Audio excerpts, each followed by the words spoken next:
Since 1994, RBCS has delivered insight and confidence to hundreds of clients around the world.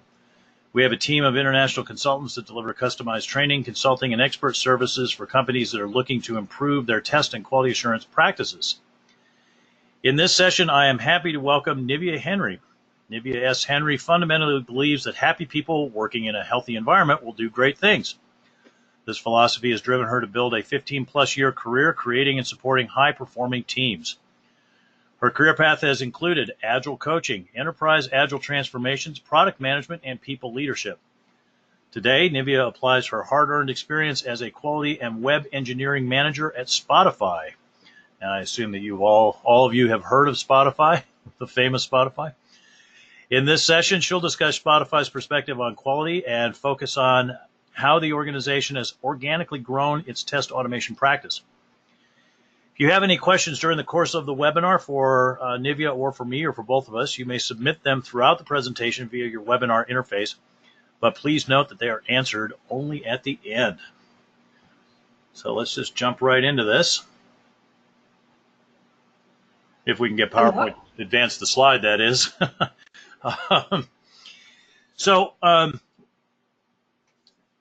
One of the things that we definitely wanted to talk about, Nivia, was Spotify's definition for quality. So maybe that's a good place to start. Like, what is quality at Spotify? Excellent question, Rex. And before I answer the question, I just wanted to thank you again for having me on. I love your webcast in general, and I'm just honored to be part of it. Yeah, so it's interesting the way Spotify looks at quality. We see it as a team sport. In other words, we have a shorthand that says everyone is responsible for quality. And while that sounds rather generic, we live by those values by making sure that members of quality are permanently embedded inside of the cross-functional teams. And also that our quality members are there more for enhancing practices and not doing quality, as it were. In other words, you don't see a member of our quality team being the only ones in the team who test. Rather, they're pairing with developers to write better tests and write more deterministic tests or ensure that requirements and tests better align. And so that's a way our values manifest by saying everybody is responsible for quality. And what that's enabled us to do is scale quality much more quickly than we would if we bottlenecked the activities only to a certain set of roles. And it's also made improved quality significantly by ensuring that everyone is thinking about the end goal, not just the quality members. Yeah, great. One of my other clients has I thought, a pretty nice way of doing that same kind of thing. They refer to their quality people as the quality owners, kind of analogous to the product owners. So there's a product owner for their agile team, but then the quality owner is the rep of the quality team within the agile team. And similarly, their job is not to just sit there and be the sole testers, but actually to enable better testing and better quality as a whole. So it sounds like you're trying to achieve a similar mindset, I guess, with your quality folks, huh?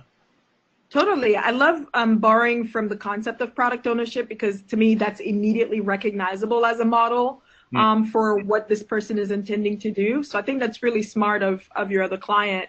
And might be something I steal later, just for full disclosure. But yeah, it is very much in the same spirit. How do we disseminate quality and make it ubiquitous in the product without being the bottlenecks? And we serve as coaching, mentoring, support, and enablement.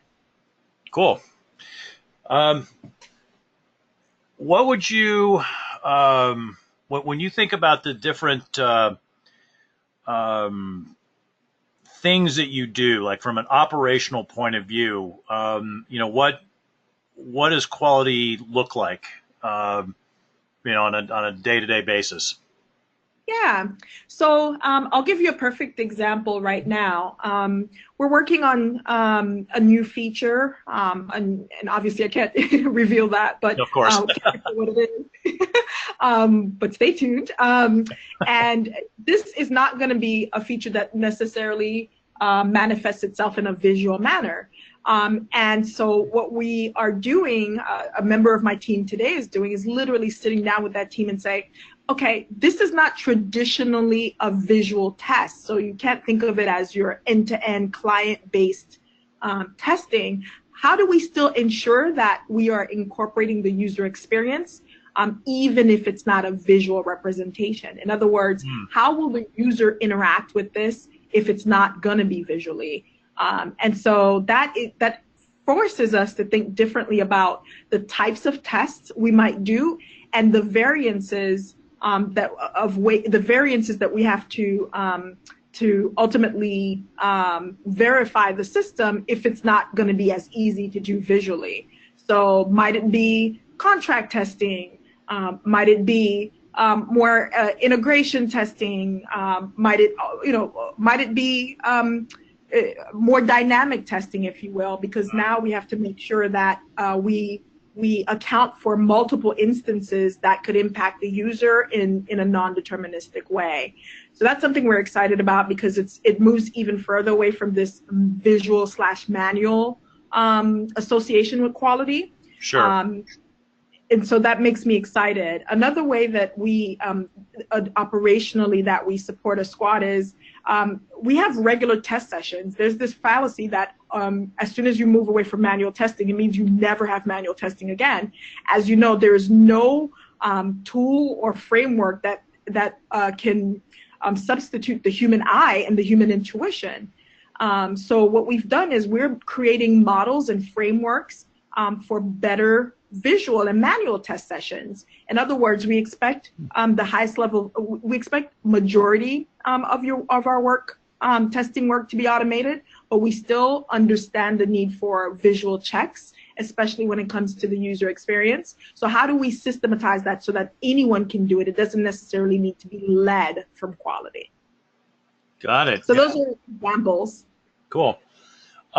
So you kind of opened the door to my next question there of like how test automation fits into this into the quality as a operation there. What are you leveraging in terms of test automation? Yeah. So as we all know, as like fellow practitioners, there's a tax at the very beginning of creating an automation practice, right? There's the tax of educating ourselves. There's the tax of acquiring the necessary tools in order to execute automated tests. And then there's the tax of writing automated tests. Mm-hmm. What's not so clear, though, is there's an ongoing maintenance tax, if you will, of ensuring that your tests are always green and are always passing. And I think people underestimate that because they're so focused on like the early costs. So one way specifically we support testing is that we, as quality folks, especially when we're not necessarily focused on a feature, we spend a lot of our discovery time / downtime / growth time researching automation, not only in terms of like tooling and frameworks, but in terms of how do you write better automated tests. And what that translates to is we suggest and we submit work to make ongoing improvements. So for example, today for our mobile, for iOS mobile platform, we use the legacy test framework, and we realized that it was much flakier because the tests were not written in the native language of the developer. The tests were written in Java, whereas our native developers typically use Objective-C. So we decided to do some investigation about like what are frameworks out there that are much more that are natively written for iOS, first of all, much more stable, much more easier to use for the developers since they're our primary users. And that has resulted in us investing in a migration to that framework And as quality folks, not only did we do that upfront research presented to our peers in the form of an RFC to get buy-in, but we're doing the heavy lifting of ensuring that that framework, even out of the box, meets our use cases, and also teaching our developers how to use it. And we're also, oh, sorry, I didn't mean to interrupt. No, I was just saying, I was agreeing. I'm saying nice. So. Oh, yeah. When we get, there are a few people who get excited about talking testing and quality, and I think this is like the special crowd. So forgive me for being too excited. We can geek out on it together for sure.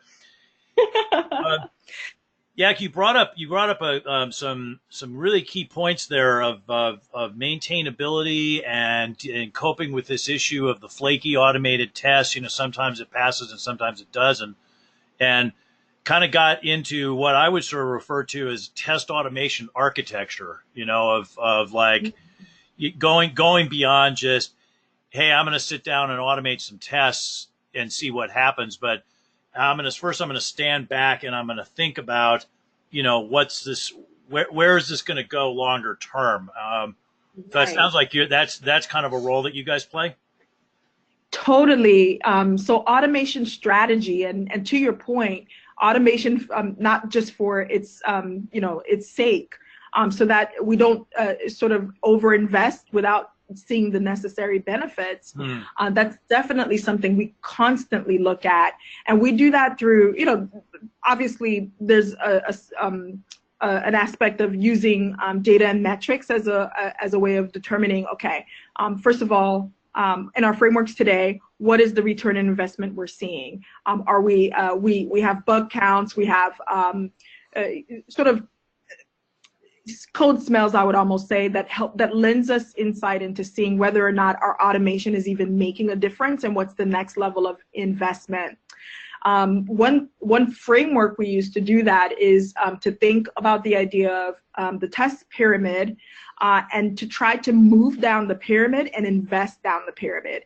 In other words, we know that the heavier cost automated tests and therefore the heavier cost toolings tend to sit at the top of the pyramid, which is more like your UI based and end-to-end style tests. So what we try to do is say, okay, let's make a intentional strategy to move that cost, to reduce that cost by moving down, both in the amount of test coverage we have, as well as the types of toolings we invest in next. So that means we're moving like we're looking more into unit tests, and ways to improve the coverage levels at the unit level, so that we don't necessarily always have to treat everything like an end-to-end test or even an integration test.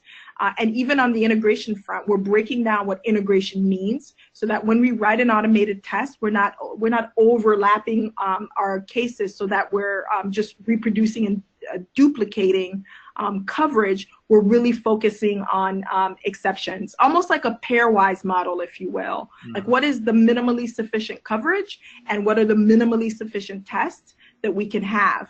And I know there's the logic that why not have as many unit tests as possible because they're cheap and fast? And the answer is yes, but back to the thinking about maintenance, the more tests you have, the more you have to maintain it. So don't have a test just because it's cheap. Have a test because you can tie it back to a scenario. Wow, that is such a key insight.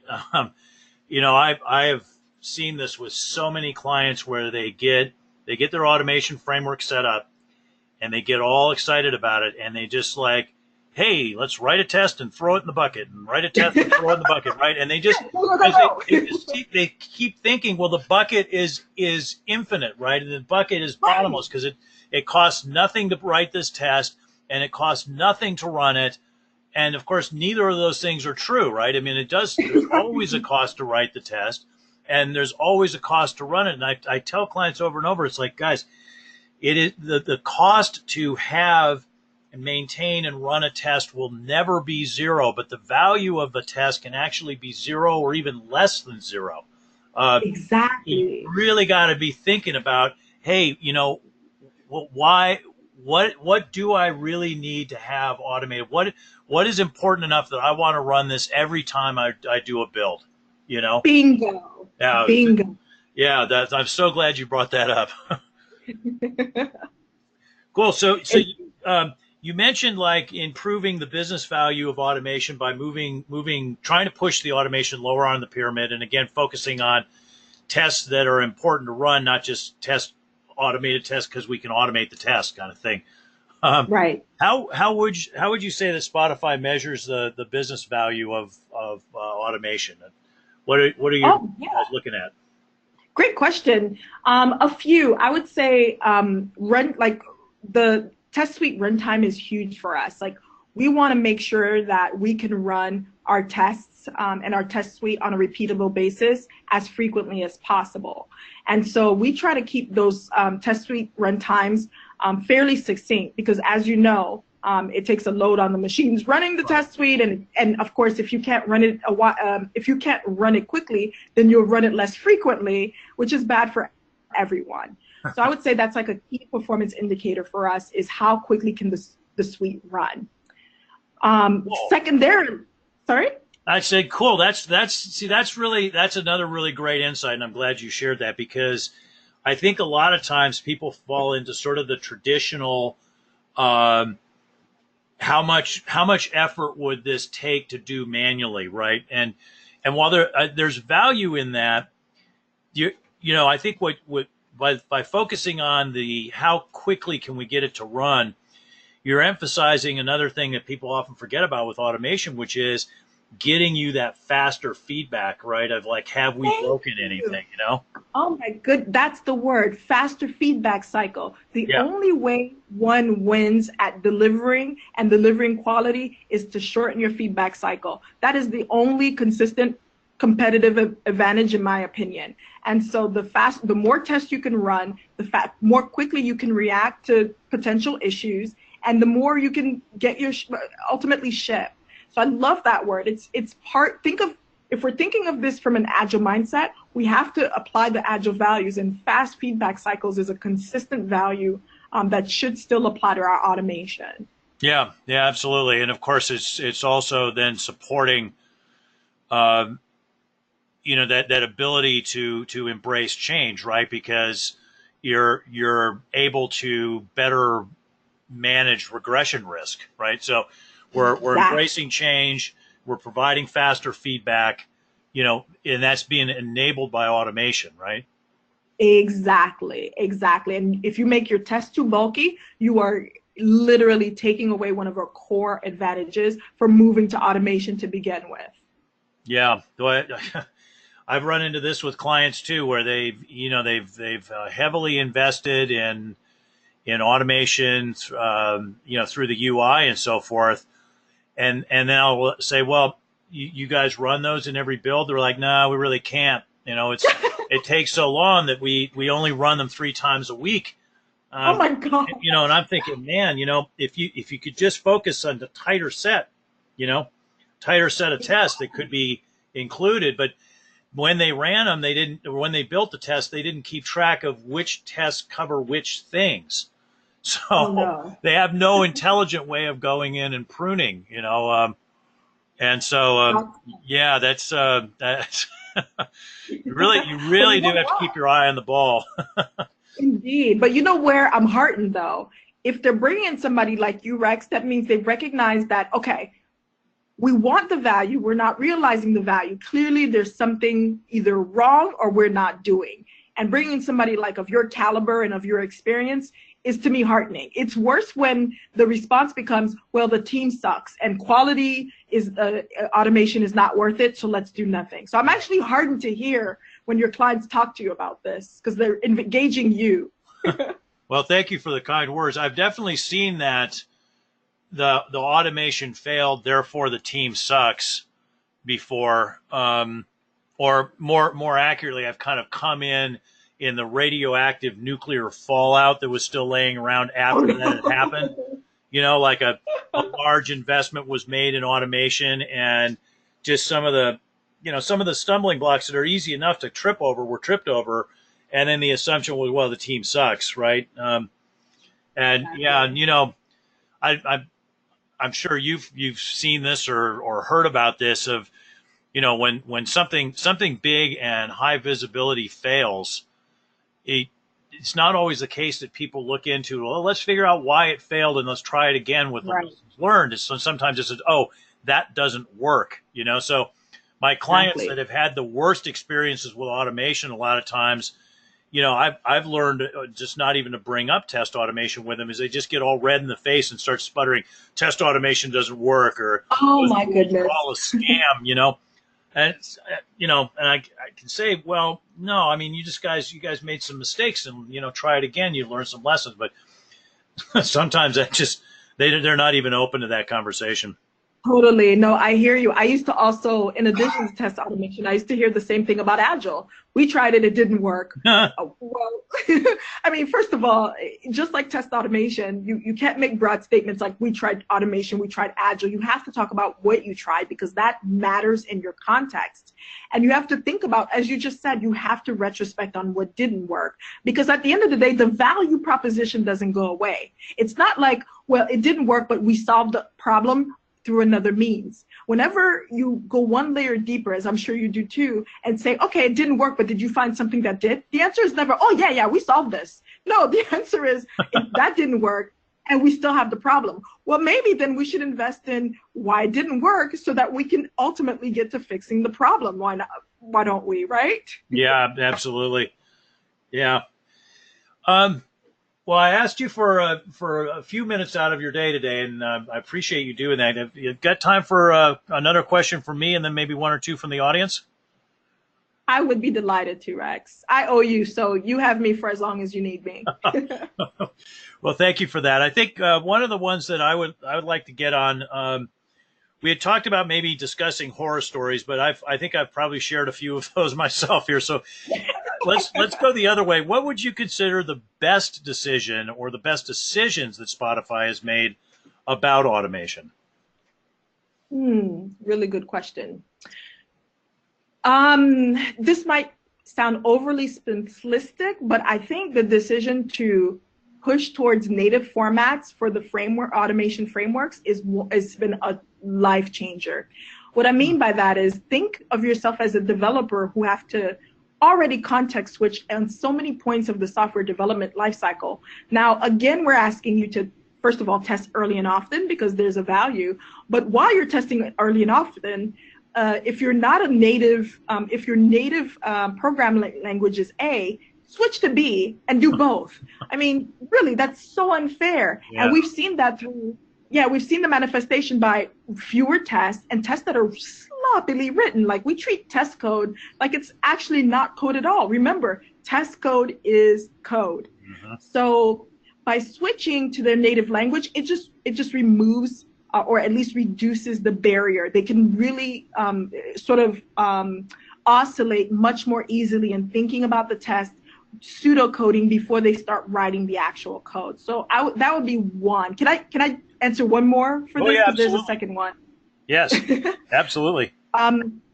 Yeah, I also think, darn it, I'm having a senior moment and I completely forgot my second one, but it was so important too, Oh, and it was recent. so native, so the native and using the native language. Then that's really interesting because I would you know I run into teams that are doing automation a lot, and a lot of times, and I'm sure you've seen this, they're going for the bright shiny object, right? The you Exactly. know, the tool du jour, whatever's got the great buzz of, you know, or the big marketing.